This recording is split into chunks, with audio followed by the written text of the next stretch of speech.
Kisah Nabi Muhammad Sallallahu Alaihi Wasallam. Ketabahan Muhammad kecil. Pada usia 6 tahun, Muhammad kecil kembali ke pangkuan ibunya. Hanya sebentar bersama, Muhammad harus kehilangan beliau. Berselang 3 tahun kemudian, kakek tercintanya meninggal.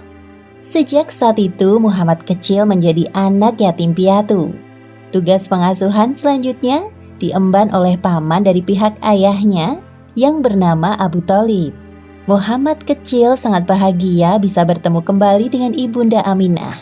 Mereka menghabiskan waktu untuk bermain dan belajar bersama tentang banyak hal yang terjadi di sekitar. Pada suatu hari, Aminah mengajak Muhammad untuk berziarah ke makam ayahnya di Madinah. Ia pun meminta izin kepada Abdul Muthalib. Meskipun dengan berat hati, akhirnya Abdul Muthalib melepas kepergian cucu dan menantunya bepergian jauh. Perjalanan ke Madinah cukup jauh. Kalian semua berhati-hatilah. Insya Allah, kami berada dalam perlindungan Allah. Ayah, jangan terlalu khawatir. Setelah urusan selesai, kami akan segera kembali ke Mekah. Assalamualaikum warahmatullahi wabarakatuh. Waalaikumsalam warahmatullahi wabarakatuh. Ini kali pertama bagi Aminah berkunjung ke makam suaminya. Begitu juga dengan Muhammad. Perjalanan mereka ditemani oleh Ummu Aiman. Sepanjang perjalanan, Aminah menceritakan sosok Abdullah yang sangat ia cinta dan kagumi kepribadiannya kepada Muhammad. Sesampainya di Madinah, kedatangan mereka disambut hangat oleh keluarga Aminah. Wahai anakku, dulu saat ayahmu meninggal, ibu belum sempat mengunjungi makamnya. Sekarang setelah engkau lahir di dunia ini, mari kita bersama-sama melihatnya.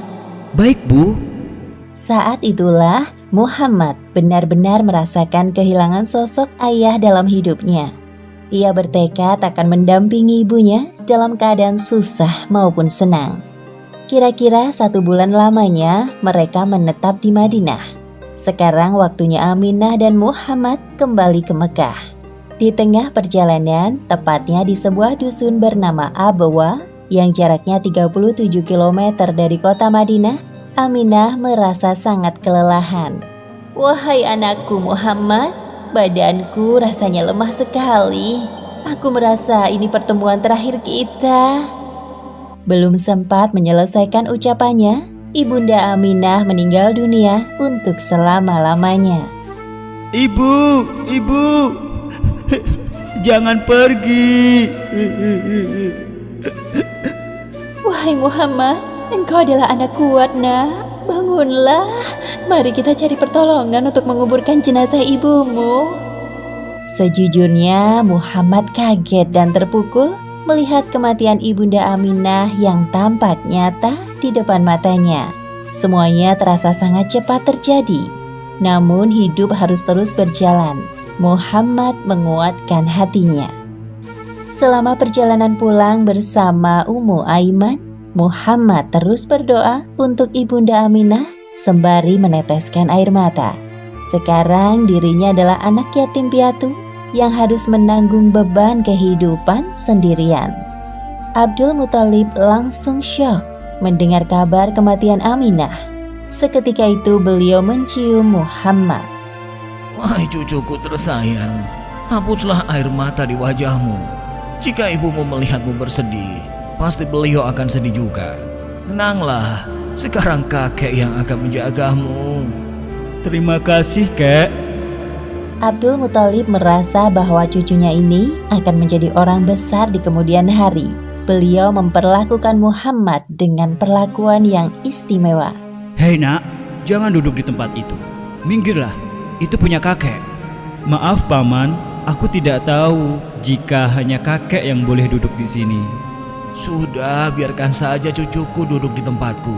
Sesungguhnya kelak dia akan memiliki kedudukan yang lebih tinggi dariku. Pada saat itu, Abdul Muthalib adalah orang yang paling dihormati di kalangan penduduk Mekah, sampai dibuatkan hamparan khusus di bawah naungan Ka'bah. Selama kurang lebih 3 tahun lamanya, Muhammad diasuh oleh kakeknya. Muhammad kecil sangat menyayangi kakeknya, begitupun sebaliknya. Namun kebahagiaan Muhammad tidak berlangsung lama. Ketika Allah Subhanahu wa Ta'ala memanggil Abdul Muthalib untuk kembali di hadapannya. Wahai kakek, secepat itukah engkau pergi meninggalkanku? Sekarang aku benar-benar merasa kesepian. Tetapi Allah di kemudian hari memberikan nikmat kepada Muhammad untuk menghibur kesedihannya. Sebagaimana disebut di Al-Quran, surat Ad-Duha ayat 6 hingga 7. Bukankah engkau dalam keadaan yatim piatu, lalu diadakannya orang yang akan melindungimu dan menemukan kau saat kehilangan pedoman, lalu ditunjukkannya jalan itu. Menjadi anak yatim piatu yang kemudian ditinggalkan sosok yang amat mencintai, rasanya seperti ditusuk pedang. Itulah yang dirasakan oleh Muhammad di usianya 8 tahun. Kematian Abdul Muthalib tidak hanya membuat duka mendalam di hati Muhammad, begitu juga bagi para penduduk Mekah. Tidak ada satupun anak Abdul Muthalib yang dapat menggantikan sosoknya yang berwibawa, teguh hati, cerdas, dan terhormat. Beberapa hari sebelum Abdul Muthalib meninggal, beliau telah berpesan kepada anaknya yang bernama Abu Thalib untuk mengasuh Muhammad. Di antara pamannya yang lain, Abu Thalib memiliki sifat lemah lembut dan penyayang.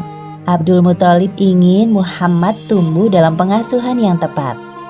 Wahai keponakanku tersayang, sebelum ayah meninggal, beliau sempat berpesan kepadaku agar mengasuh dan merawatmu sampai dewasa. Meskipun aku bukan orang kaya, namun pamanmu ini akan bekerja keras untuk menghidupimu seperti anak-anakku yang lain. Terima kasih, wahai paman, engkau sungguh berhati besar. Akhirnya, Muhammad diasuh oleh Abu Thalib sampai masa dewasa. Muhammad adalah anak yang tahu diri. Melihat beban berat yang dipikul pamannya, ia tidak tinggal diam.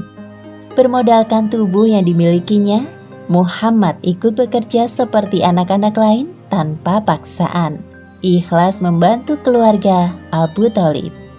Demikianlah akhir kisah ketabahan Muhammad kecil.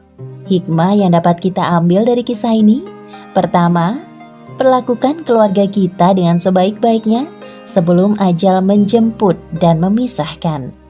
Kedua, jangan pernah lupa mendoakan orang tua kita yang telah meninggal, karena doa anak soleh yang akan mengantarkan pahala dan pengampunan bagi mereka. Wallahu a'lam bishawab.